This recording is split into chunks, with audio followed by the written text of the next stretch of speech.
Hey YouTube, welcome back. We've been playing some Slormancer on stream, and I've got so many good things to say about this game, but I wanted to record this so I had something to point people to in case they have questions on my opinions about this game.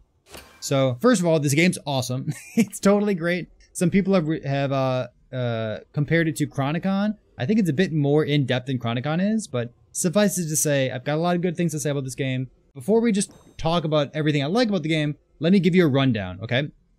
Okay, so there are 3 base classes. There's a melee class, there's a bow class, pew pew pew, and there's a mage class. So you got 3 classes, and each of the 3 classes has 3 specializations. Even while you're in combat, you can still just bring up your character tab and swap these if you really want to. There's no price or anything. If you're brainstorming your build while you're clearing monsters, you can just hit your character tab and swap things around. You do not need to be in town or pay respec fees or anything like that. We'll talk about respecs later. Okay, so there's 3 subclasses. For my bow thing, I have like a totem character. We got like a totem skill up here that we can spec into. We have our jumpy jumpy dashy dashy, which is technically not too far off from the TLDR that you see on the very bottom left corner here.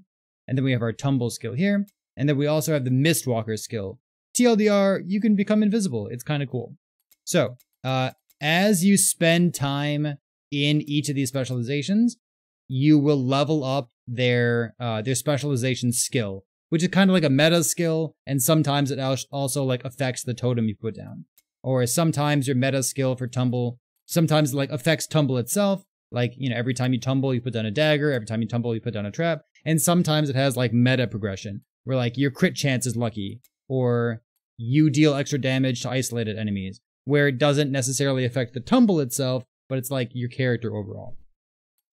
So as you use the skills, they become more leveled up. We have a left click and a right click, and then we also have some 1, 2, 3, 4s over here. For our left click and right click, we decide what goes into those, and that decision comes from this. So as you start the game, you'll start with these 2 skills here. And then as you play more, you will unlock these skills. These skills, you will unlock the customizations in them by using the skill itself. So if you wanted to level up your Fist of the Wild, you would need to put it on your bar and start fisting things. And then you would unlock this first tier, you would unlock this second tier, unlock this third tier, and things like that. Alright, so we have our 3 base classes, melee, bow, and mage. We have 3 specializations in each one, kind of different flavors of the same thing. Each class also has like these like key mechanics that kind of add additional flavor to what's going on. So one of the things that I've been really impressed with is exploring this serenity mechanic. So the serenity mechanic, just to give you a little taste of the kind of stuff that goes on in this game, I've got this little frowny face over here. So it starts out in the middle with 6. If I use the same skill twice in a row, I gain 1 serenity, so that's kind of cool. And then I might get a buff while I'm at maximum serenity. If I alternate skills, you'll see that my serenity goes down, and then I become tormented, like this. And while I'm tormented, I'll gain a different buff. And like I can spec into whatever those buffs do. So there's things like this on each class, and I've been impressed with each one that I've come across so far. So I think all these like little mechanics that add flavor to the game, I think they're well executed. Okay, so we talked about this with the 3 specializations with various skills and stuff. Listen, this feels like Path of Exile, it feels like Last Epoch. As you're digging into these, you're just like, oh, like this one has Ravenous Daggers. Maybe I should look around for other skills that also have Ravenous Daggers. Or like, oh, this one has, it lays down traps, so this one has Delighted on it. Let's see if there's something else that can help me be delighted faster, and then you can find those synergies yourself. Alright, so that's the first tab, character tab here. There's also this tab. This is our inventory. We get to equip gear. Gear is basic, magic, rare, or what's it called? Epic? Yeah, it's called epic. So we got like 4 tiers of gear. The affixes on your gear, they can roll low, they can roll high, they can roll as pure as well. A pure is kind of like an exalted modifier from Last Epoch. It looks like this. It's like green text. This is like a drop only thing, and it drops higher than it normally would. So of course, you can spec into trying to make those pure modifiers drop more often, depending on how long you actually want to play the game. But needless to say, there's a lot of customization that goes into this. If crafting is something that you're into, there is a surprising amount of crafting that goes into this.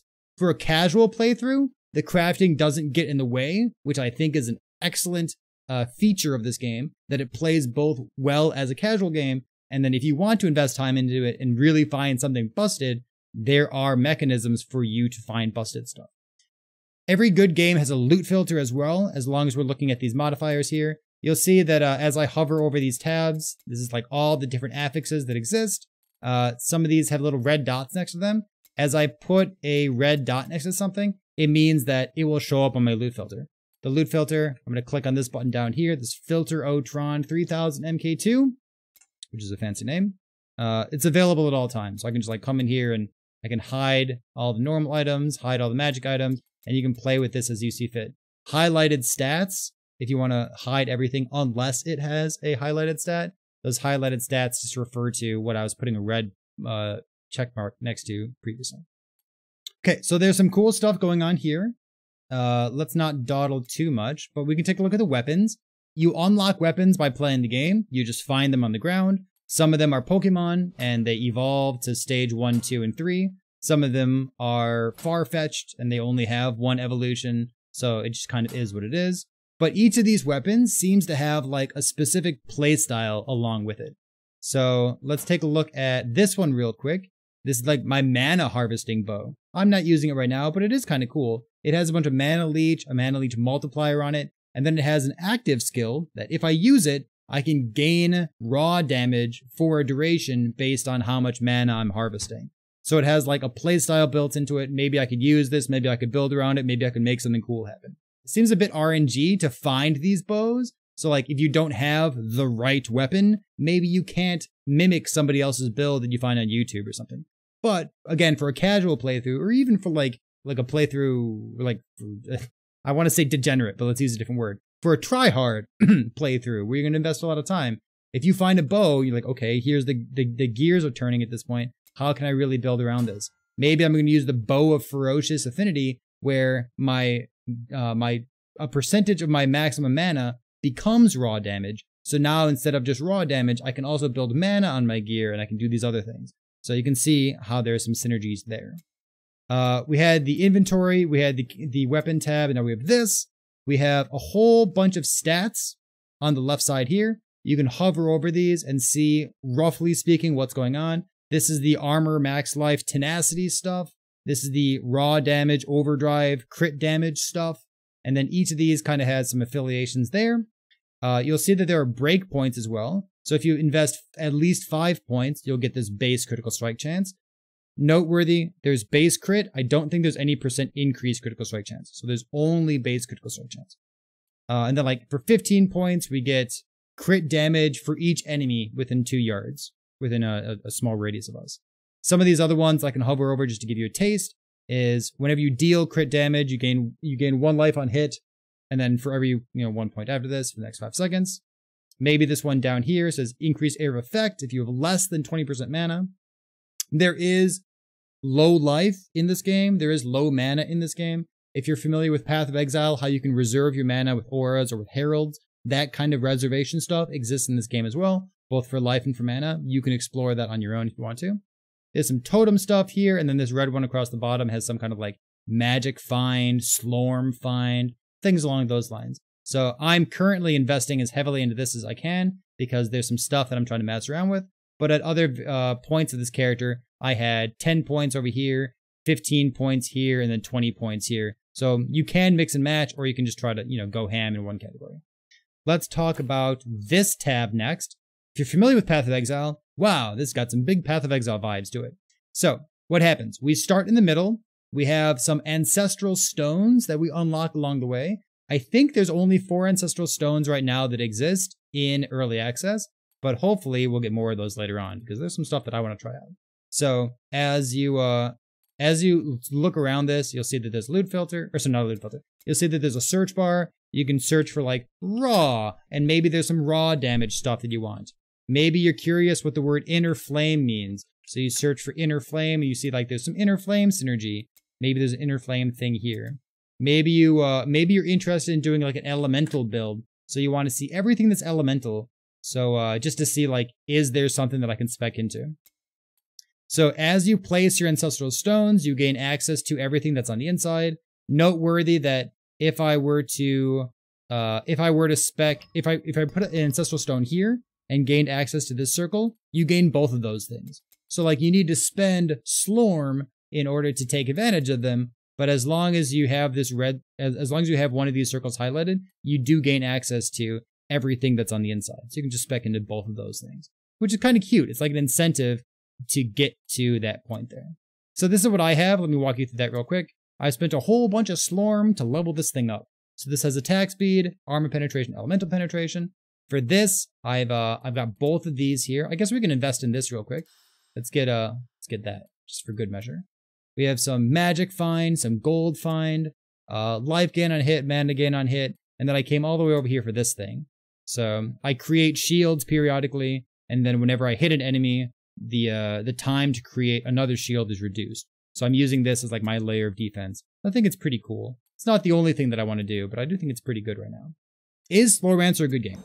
The shortest thing that I can tell you about Slormancer right now is if you fancy yourself a build creator, if you like finding out the next wacky thing that goes on in Path of Exile, if you want to create the next cast when damage taken loop, or if you want to find out how to use the newest weird unique item that last epoch just introduced, if that's the kind of thing that excites you, Slormancer's totally your game. What I've been telling people based on my own experience and then like what other content creators and streamers have told me is this. If there's a line of text in this game that excites you and you're like, wow, I wonder how far I can push this thing, you can do it. It's not a multiplayer game. It doesn't have an economy. It's not a balanced game. There are things in this game that are totally busted, and you can find them and you can make them happen. They're not gated based on like, oh man, what if this thing's busted and it's going to ruin the economy and then the whole server is going to crash. No, it's a single player game. And this is one of the things that you're allowed to do in a single player game. You can have wonky, crazy stuff like this.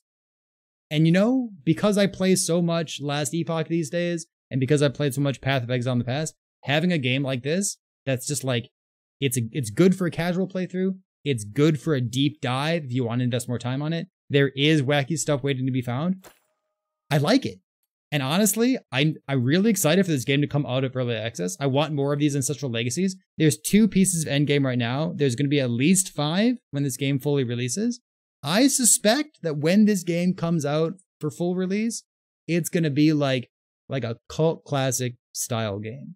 Like everybody's going to play this game. Everyone's going to know what it is. People will have played it at some point. Like kind of like Risk of Rain, right?